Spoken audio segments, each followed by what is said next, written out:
उद्या 26 जानेवारी आपल्या देशाचा प्रजासत्ताक दिन आहे आणि या प्रजासत्ताक दिनाच्या निमित्तानं लातूर चे पालकमंत्री म्हणून माझ्यावर जबाबदारी आली आहे। उद्या प्रजासत्ताक दिनाचा कार्यक्रम आणि आपल्या तिरंग्याचं झेंडावंदन करायला लातूर या ठिकाणी लातूर जिल्ह्यामध्ये आणि तिथल्या असणाऱ्या मुख्यालयामध्ये कलेक्टर ऑफिस मध्ये हा कार्यक्रम होणार आहे। तसं होईल तरी पहिली पालकमंत्री म्हणून माझ्यावर जबाबदारी आहे।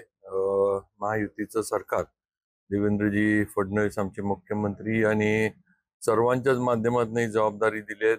नक्कीच इकडच्या लोकांच्या अपेक्षा माझ्याकडनं असणार पालकमंत्री म्हणून काम चांगलं व्हावं, सर्वांना बरोबर घेऊन आणि सर्वांच्या सहकार्यानं चांगलं प्रभावीपणे सर्वसामान्य लातूरकरांसाठी जे काही मला काम करता येईल, जिल्ह्याच्या प्रगतीसाठी जे काही करता येईल, तिथल्या ज्या काही समस्या आहेत, जे काही विकासाभिमुख कार्यक्रम असेल, कामं असतील, त्यासाठी मी प्रयत्न करेन। बाबा, पालकमंत्री पदावरून साताऱ्यात कार्यकर्त्यांमध्ये नाराजी आहे, तर कार्यकर्ते 26 जानेवारीला उपोषणाचा पवित्रा धरलाय, तर काय सांगाल कार्यकर्त्यांना? नाही, बघा, शेवटी या पालकमंत्र्यांच्या जबाबदाऱ्या त्या मुख्यमंत्र्यांनी दिल्यात आणि त्याच्यामध्ये काही नाराजी असायचं काही कारण नाही।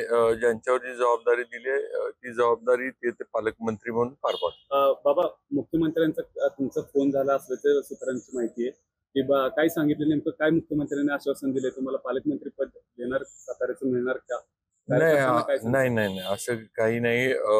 भारतीय जनता पार्टीमध्ये अशी कुठलीही पद्धत नाही की पालकमंत्री पद मागून घ्या किंवा मंत्रीपद मागून घ्या किंवा खाती पण जी काही दिली गेली ती पण मागून घ्या, असं नाही। मुख्यमंत्र्यांचा तो अधिकार आहे आणि मुख्यमंत्र्यांनी तो अधिकार त्यांच्या याच्यामध्ये योग्य पद्धतीने वापरून जबाबदाऱ्या दिलेल्या आहेत। त्यामुळं मुख्यमंत्र्यांनी घेतलेल्या निर्णयाबद्दल आमचं कोणाचंही कधीच नाराजी नव्हती आणि कधी नाराजी असं काही कारण पण होणार। बाबा, लास्टचा प्रश्न, शंभूराज देसाईंचं काल मोठ्या उत्साहात स्वागत झालं, पण भाजपचे कार्यकर्ते नाराज दिसले, कोणीही तिथं उपस्थित नव्हतं। असं काही नाही। आता शंभूराजे देसाई आपल्या जिल्ह्याचे आधी पण पालकमंत्री होते, जिल्ह्याचे सुपुत्र आहेत आणि नक्कीच आमचे महायुतीतले ते सहकारी आहेत। आता मंत्री म्हणून आम्ही दोघं पण मंत्रिमंडळात काम करतोय आणि आम्ही सगळे चौघं पण आम्ही जिल्ह्याचे जे मंत्री आहोत, आम्ही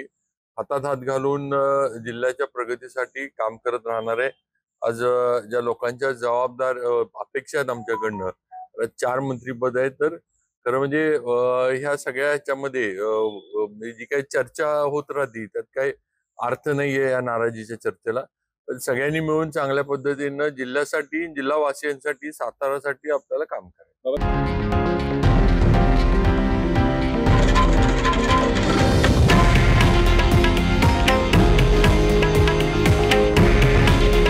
हे आहे देशातील नंबर 1 न्यूज नेटवर्क आणि आपण पाहत आहात TV9 मराठी।